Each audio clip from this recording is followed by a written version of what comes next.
Welcome back to the Chasing Happiness podcast, an honest podcast about finding happiness, what it really means, and the process of getting there. My name is Crystal, and today we are going to have an amazing conversation. I am super excited. I have had this book and in my books for months, and I cannot wait to have this conversation. Today I'm going to talk to Caroline, and we're going to talk about anxiety. We're going to talk about parenting, which, let's be fair, is very anxiety inducing these days for most parents and children. And we're going to talk about lots of other things. But Caroline, before we get into all of that, for people who don't know who you are and maybe haven't stalked you on social media like I have, do you want to let them know who you are and what it is you do? Yeah, I'm Dr. Caroline Buzanko. I'm a registered psychologist. I work primarily with children, teens, and their families.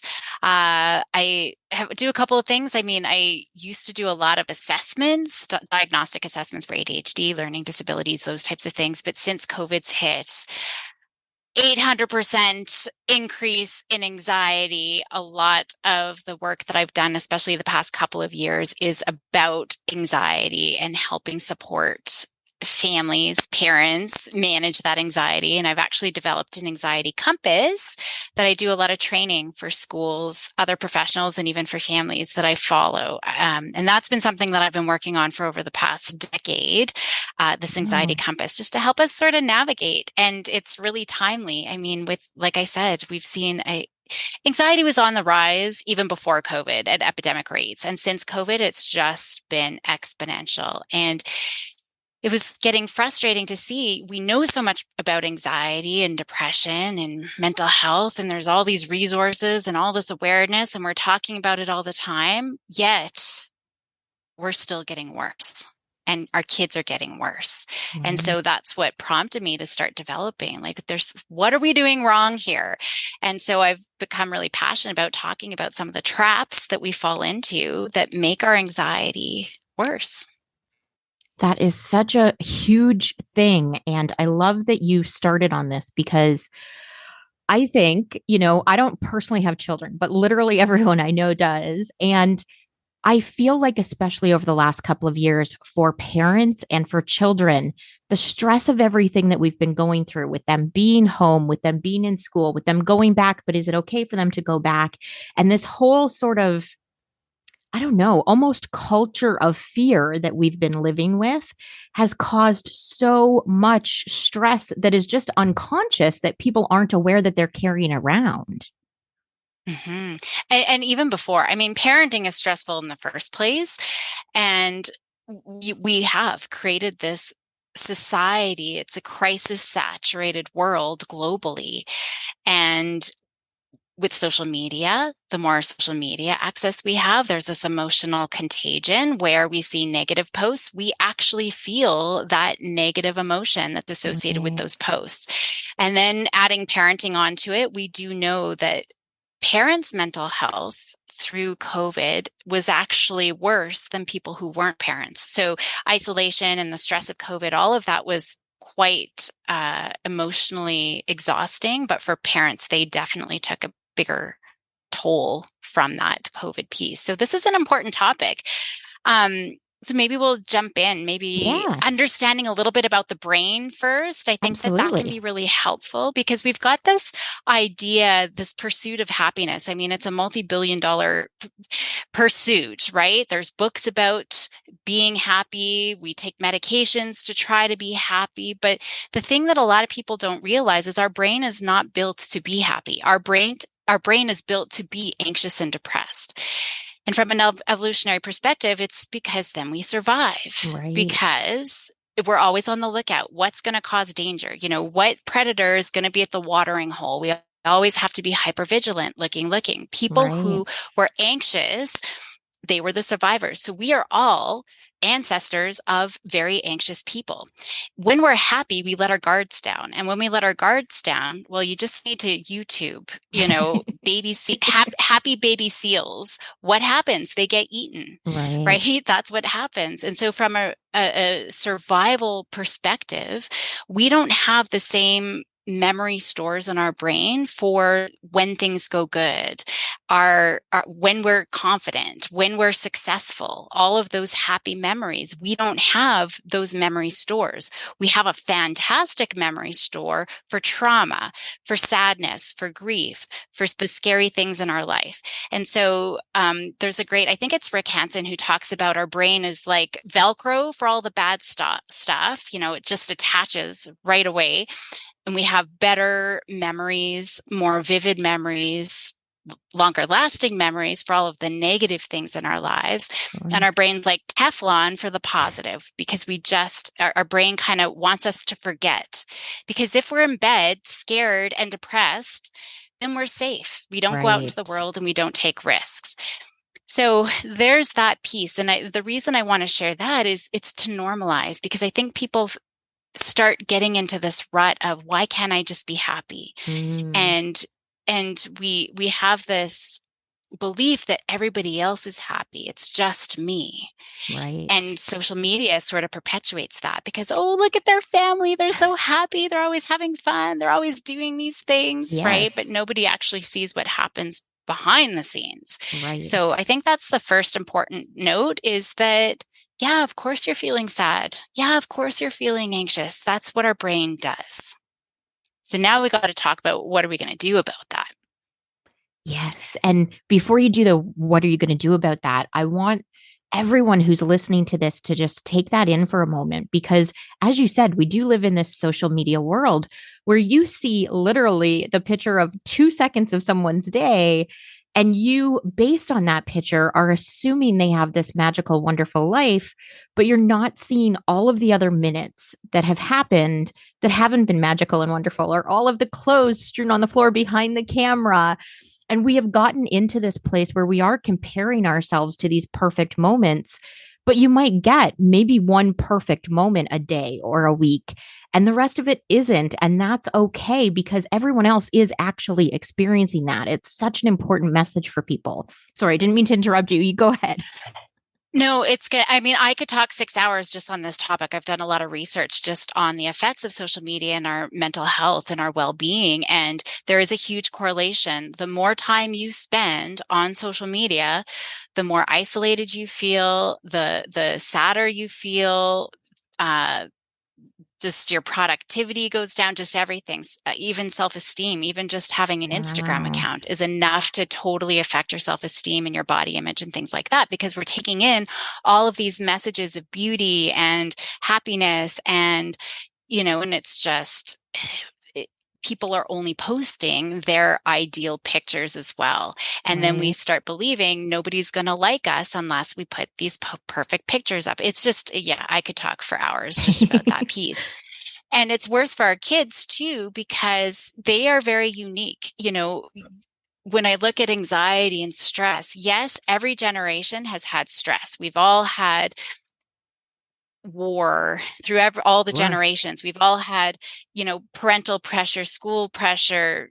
Things have been happening in the world. What's different and unique about this generation of kiddos is they have this crisis saturated world at their fingertips. They have immediate access to what's going on in the world.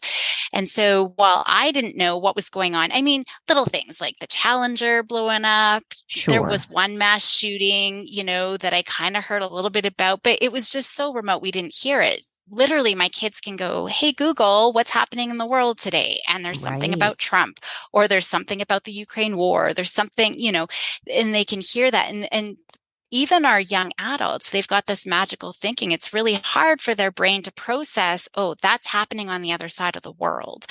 And so they start developing all of this anxiety. Now, I think there's a couple of things. I do want to talk about how to manage our kids' anxiety and then get to the adult piece as well, just because we see this epidemic rise in anxiety in our kiddos, and it's only getting worse. And a lot of it is because the adults are responding in unhelpful ways and actually making that anxiety worse. So the biggest thing that we do, actually, just to take a step back, parenting is kind of like, there's an episode on Seinfeld, Opposite George, for anybody who's watched Seinfeld. if you haven't seen the episode, that's okay. It's essentially George decides he's going to go against his intuition. He's going to do the opposite of what he would normally think was the right thing to do. So normally he would say he's a millionaire who lives on the penthouse, the top floor of beautiful penthouse suite so he can get the girl. But he meets the girl and says, actually, I live in the basement suite of my parents' house. Right. And by doing the opposite of what he thought he should do, he was actually very successful. And parenting's kind of like that, Wow. especially parenting an anxious kiddo. Pretty much anything you think you're supposed to be doing is probably the wrong thing. And that's true when it comes to anxiety. So for example, reassuring our kiddos, it's okay, kiddo. There's nothing under your bed. There's no monsters. Let's go check under the bed. Oh, look, there's nothing there. We're actually making their anxiety worse because they're never learning to cope with uncertainty. And life is all about uncertainty. Right. I don't know. I don't know if a monster's under your bed. I don't know if you're going to get eaten tonight. Let me know in the morning. Right. So that Wow. uncertainty, that uncertainty is what makes us all anxious, right? That anticipation of what's going to happen. And that's where anxiety starts to become a problem. It becomes a disorder when we can't tolerate those feelings of uncertainty. Mm. And so the younger we can start that with kiddos, right? I don't know if you're going to win. I don't know who's going to be there. I don't know what time I'm going to be home. I don't know what my phone battery power is. Sorry, I missed your text, Right. right? We're answering their questions. We're reassuring them. We're creating predictability. I've got so many kiddos who know the school when fire drill is going to happen at school, for example, because it's going to freak me out. And so we don't want that to happen. So we do whatever we can to make our kids feel comfortable, to give them as much predictability as possible, right? And Right. so those things, they're never learning to cope with those uncomfortable feelings. And so we want to avoid those traps. And that's important for us to know as well, right? We need to learn as adults to be able to tolerate those feelings of uncertainty. And we usually try to push them away, grief and sadness and Right. job loss and all of those. We push it away, but it's being able to actually sit with that. When I look at parenting, we've all heard of helicopter parenting, but there's bulldozer parenting and lawnmower parenting. My new favorite one is curling parenting, where you're like rubbing the ice so that it's smooth sailing so we can get that rock exactly to the bullseye. When we try to create that perfect path for our kiddos, they're never learning failure. They're never learning Mhm. disappointment. They're never learning. And so we're creating this world of entitled children where everybody gets a trophy, and then they're like, well, why didn't I get a trophy? Right. And they're not realizing, well, first of all, work ethic, all of those things, but they're never learning disappointment. Like, oh, I didn't do the work. I didn't try. And even if I did try and I still didn't win. And that's what life is about. So we're protecting our kiddos from falling off the playground. I mean, when I was a kid, the playgrounds, there would be a pole 20 feet up down to rock. And if Right. you fell, you would learn really fast to be careful. And the pain actually wasn't so bad. But now we've got these really soft rubber parks with like a 2-foot slide. Kids are scared of falling. They're never learning to be careful because they don't actually need to.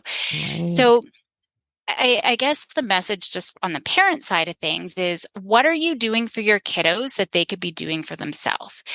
Whether it's anxiety or not. So if it's anxiety related, maybe you're checking the locks at the end of the day, at bedtime. Maybe you're checking their outfits to make sure they look. A lot of my teenage girls, Mom, how's my outfit look? They won't go to school unless their parents say it's okay. Maybe you're ordering their drink for them when you go to the coffee shop. Maybe you're standing in line, as they wait in line to go into school. Whatever that looks like, what are you doing for them? Whether it's anxiety or things that they could be doing for themselves. I think kids are just robbed those opportunities to problem solve on their own, to make mistakes on their own. We Sure. went traveling for this summer. We went traveling, and I told the girls, hey, make sure you check the hotel room if you've forgotten anything. Yeah, yeah, yeah. Normally I would go and check. but this time I didn't. And guess what? Both of them forgot something. And so they learned real Wow. fast, even though I saw for one of them, I didn't see for the other one, but for one of them, I saw her book still sitting there and I said nothing. So part of me was like, the money, and Sure. I don't want her. I know she's going to be upset, but I'm like, this is going to be a perfect learning opportunity. And sure enough, it was a Right. big emotional meltdown, but I never had to say, make sure you look at the hotel room again for the rest of the trip. That's how they learn. And so we got to make sure that they have those opportunities. That's such a huge thing. And it's interesting that you bring it up because I'm now thinking back to when I was a kid and it was like you stayed out until the streetlights came on and your parents didn't worry about you and you went, jumping off cliffs and whatever it happened to be. But you learned really quick what was actually safe and what wasn't without being told. And we have sort of gotten to this place where I feel like almost we're bubble wrapping kids as much as we possibly can so that they don't feel any negativity in any way, which is shielding them from the actual life experience of growing up. So are we going to end up with a generation of kids who are stagnant as children? 100%. And that's the problem. Actually there is research around this. I was an 80s kid, born in the 70s, grew up in the 80s. And looking back at those 80s, 90s kids, the average distance kids would travel from home was like 2 to 5 kilometers, walking or riding their bikes and things like that. Now it's one city block. That's it.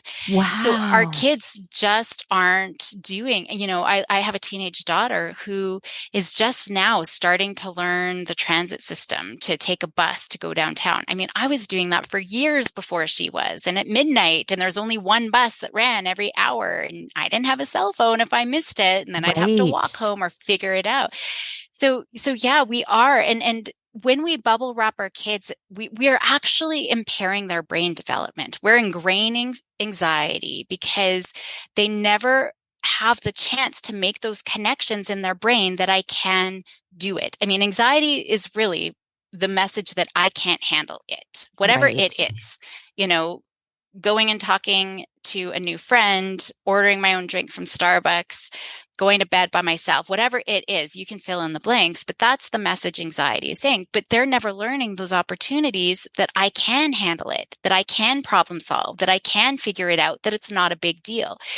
Parents telling us it's not a big deal, don't worry about it, is never going to do anything for the brain. Kids learn through experience, and we make those connections through experience. And so we do see those kiddos who are bubble wrapped. They have the perfect life. I actually have families that I've seen who live in multi-million dollar homes and gated communities, and their kiddos are suicidal, right? Wow. Those kids who have everything served to them, they fall so much harder as adults than those who live inner city in the Bronx, gun wars. Sure. They're way more resilient, those kids, because the ones who've been protected their whole life, they don't know how to manage that stress and handle big feelings. And so when they have them, they have no idea what to do. And so they start developing suicidal ideation. They start turning to drugs or substances to kind of help ease some of that pain because they don't know how to tolerate it. Such a big thing. And I know there's probably dozens of parents who are listening to this right now having anxiety of their own, thinking, oh my God, am I messing up my children? What do I do now? So, what should parents be doing aside from obviously letting their kids run wild? There Yeah. has to be a way for parents to start to make baby steps to give their kids that kind of freedom and development. What would you suggest? Yeah.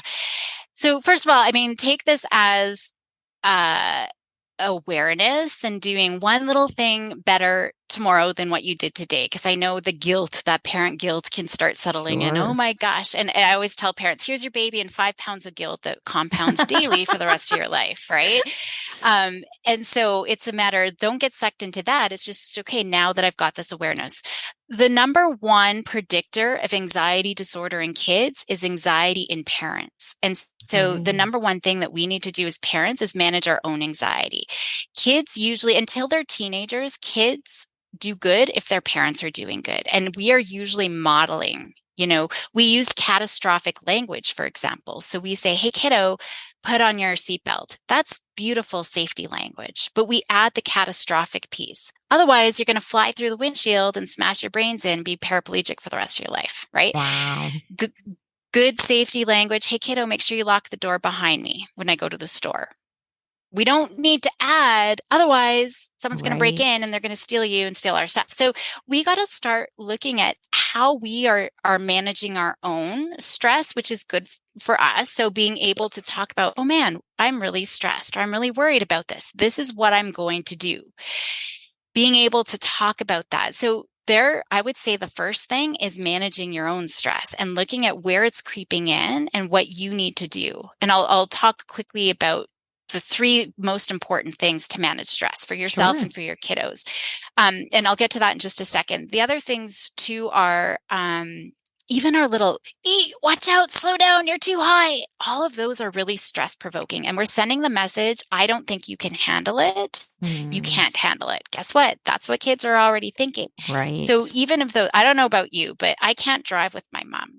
When I'm driving with my mom, she's grabbing the handle at the side and she's like pumping the invisible brake on the passenger side. And it freaks you out. And my teenage daughter's starting to learn. And I freaked out, Mom, you're freaking me out. So we got to watch that. We need to exude confidence that you can handle this. Even if inside we're like, oh my gosh, you're going to fall from the tree. We got to be, oh, wow, look how high you came, dude. Or you went, dude. Like, let's see how fast you can come down, right? We got to exude that confidence. So it's being able to check and manage our own anxiety. So the steps to that is first awareness, recognizing when that anxiety is showing up. And I love, and this is something you can do as a family, but even for yourself, is identifying the henchmen.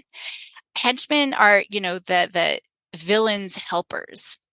I like thinking of the brain as the Loki brain. We've got this amygdala. It's the fire alarm in our brain. And we kind of have these Lokis. So Loki is the god of mischief, right? Sometimes can be helpful. So the amygdala is really helpful in the time of emergency when we really do have to get into action because we're going to, get into a car accident. But oftentimes causing problems. And so these little henchmen like to ring that fire alarm and cause chaos. So we need to be aware in the first place, okay, I'm getting stressed out about this, rather than getting caught ruminating about whatever it is that we're stressing. Without that awareness piece, so there's a lot of work around that needs to be done, because if you're not aware, you're just going to get caught into those old habits. Right. So once you're aware it's there, being able to externalize it, I'd give it a name. Get your kids to call their little worry part a name. It could be Loki. I love gremlins. It could be Bob. It could be whatever it is. Do that as a family. And whether you have kids or not, even for yourself, being able to identify, oh, there's Susie again, wanting me to think that I'm going to lose my job today. Right. Being able to identify what that story is.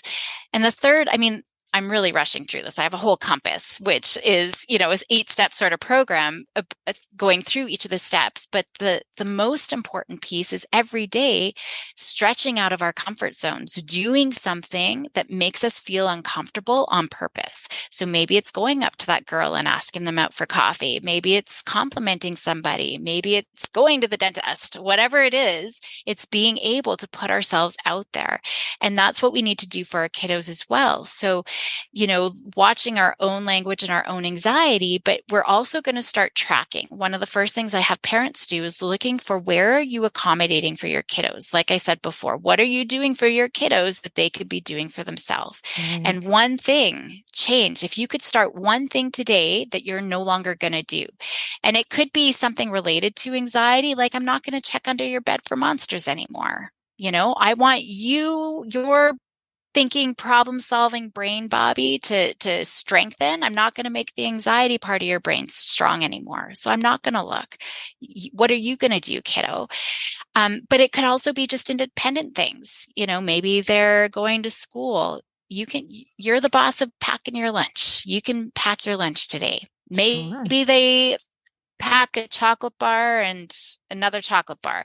Maybe that's it. They're going to learn real fast that they're going to be cranky and hungry, and that's not going to work. But it's giving them those opportunities. So there's opportunities every day. maybe their chain falls off their bike, letting them try to figure it out, solving conflicts with friends, letting them use a hammer, letting them start the fire if you're going to go camping, and letting them do those kinds of things. So it's looking out for those opportunities and sometimes even creating them as well. And same thing for us as well. And that's great modeling for our own anxiety. We need to stretch out of our comfort zones every day as well, right? And so we can learn, okay, I've got this and I can manage that. I watched the movie recently. We bought a zoo. Oh, yes. And in that, I always say, just do it. But Matt Damon has a line, 20 seconds of bravery. And if we could do every day 20 seconds of bravery, we're going to rewire our brain. Even, it doesn't matter how old we are. We could be 72 years old. We can still rewire our brain to be more resilient and really ultimately braver and confident. I love that line. I love that movie. And I'm a very big fan. For everyone who listens to this podcast, they know I'm a very big fan of always consistently pushing that limit and, teaching yourself that you can do the things you don't think you can do, which is one of the reasons why I've just recently, very quickly, in the matter of 10 days, moved back across the country, because an opportunity presented itself. And I thought, you know what? I can be brave. I can do this. And off I will go. So my life has sort of become that. And I think part of the reason why it's easier for me than it is for a lot of people is I grew up in the 80s and we just always were resilient. We did things because, we were the generation where parents both were working. Parents were divorced. You came from a one-parent household. That parent had to work. You were alone 90% of the time, right? So we just figured life out. And I think that's the approach I've just kind of taken to the rest of my life. But a lot of people will consistently say to me, I don't know how you're doing it. I don't know how you do that in spite of the fear. When I first started traveling alone as a woman around the world, people were like, I couldn't do that. And I think it's sad a little bit because we can do it. It is stressful. It is very much anxiety inducing, but it's also a great life lesson in I can figure things out. And we have forgotten as humans how we can figure things out because we live such comfortable lives for the most part. Mm-hmm. My mantra is actually force the universe. Oh, it's just going to work that. out. You got to make it happen. And actually traveling is fantastic. I left the day after 9/11 hit. And my parents are like, you can't go now. You can't go now. I'm like, this is probably the best time to go traveling. Right. Do you know what the security is going to be like? And I traveled. I took my daughter when she was 8 to Southeast Asia for a month, just the two of us. So those experiences are really good for them, but it really is. We have this shared delusion that we fall into, right? We get, especially as adults, we start falling into getting stuck at a job that we hate, but it's got good benefits, but it's got, we've got benefits in Canada. I don't know what that looks like, insurance in the States. Sure.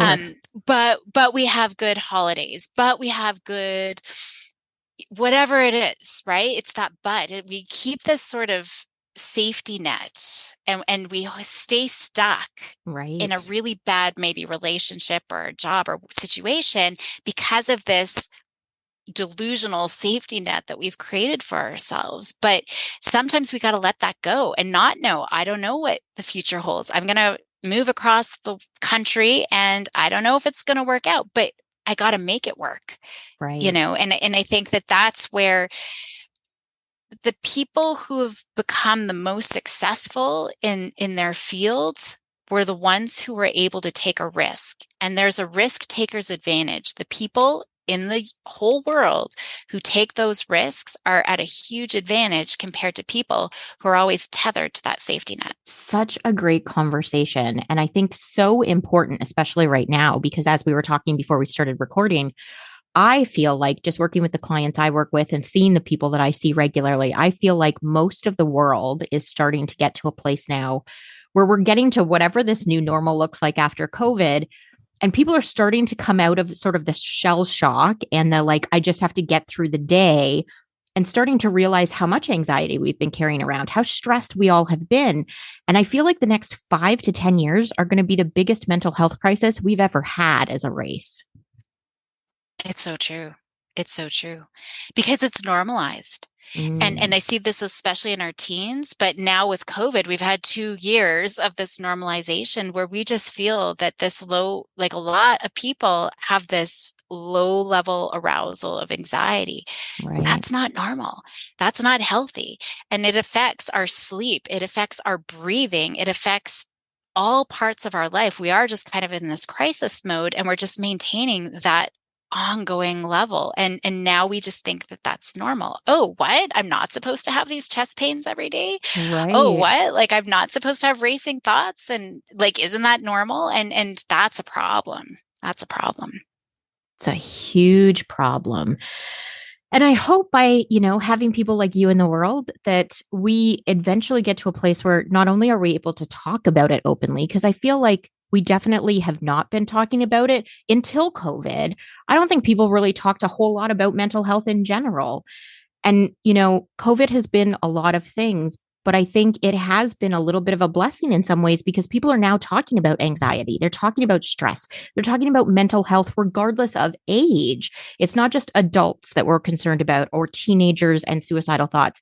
It's grade school kids, it's grandparents, it's everyone's mental health, which I think is so vitally important. So for people who maybe have questions or want to check out the chart that you were talking about, what's the best way for them to get in touch with you or follow you?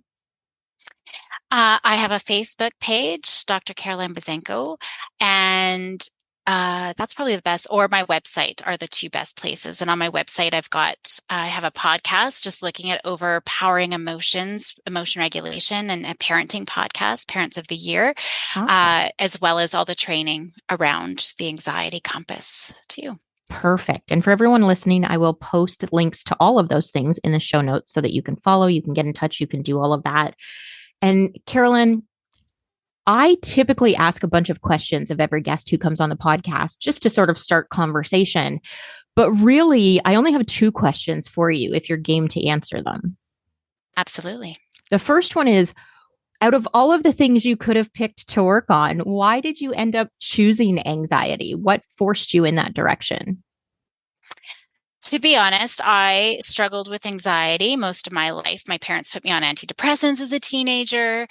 And then I had anxious kids and, but despite all the therapy, nothing was getting better. And that's why I'm like, what is going on? Why? But despite all of the therapy supports and all of, doing all of these different things, why is anxiety not getting better? And I realized even mental health professionals are doing things that are making anxiety worse. And so that's why I started training other mental health professionals and getting into this work because we fall into these traps that feel good. Just breathe, just Right. relax, do some meditation. It feels really good. It doesn't feel good to make kids get freaked out, but that's the work that we need to do.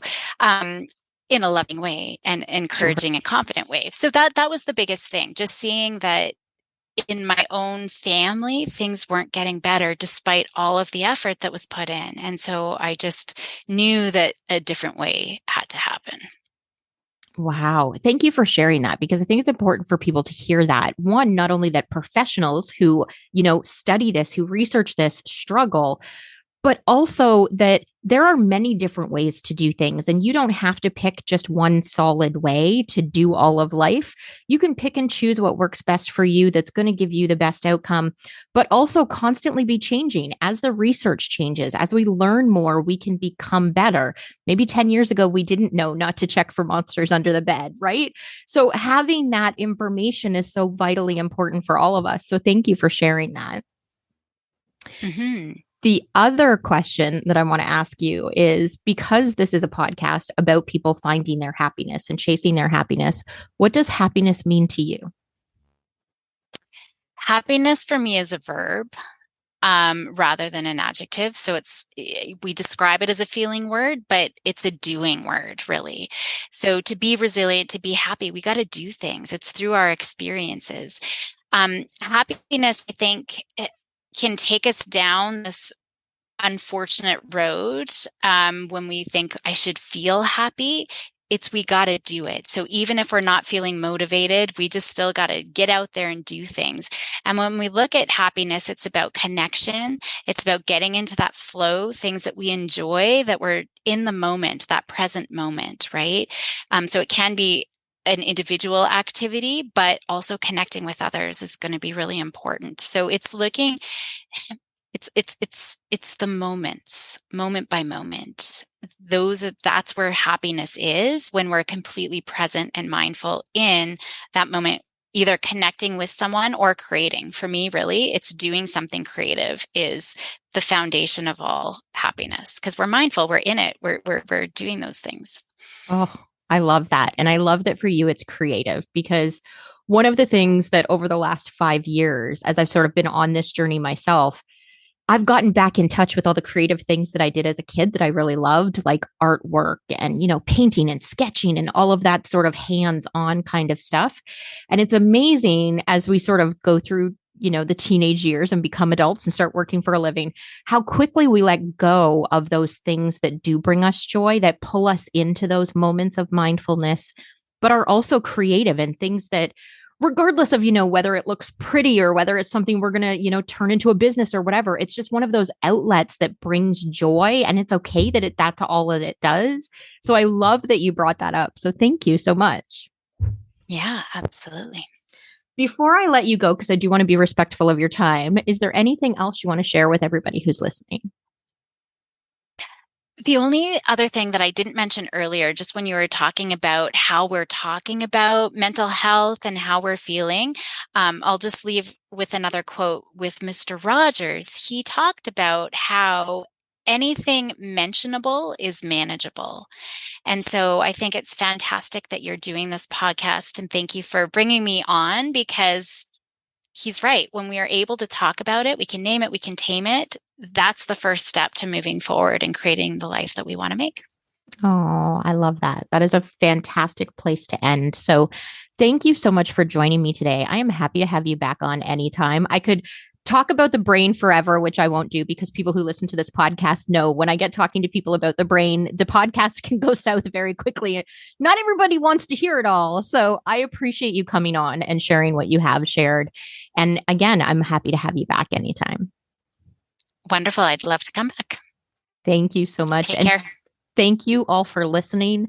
I appreciate that you come back every week and listen so that I can have amazing conversations like this, and we can all learn and grow and make every day just a little bit better, regardless of what that means to each of us. So I hope you guys all have a fantastic week. We will chat with you next week. Bye for now.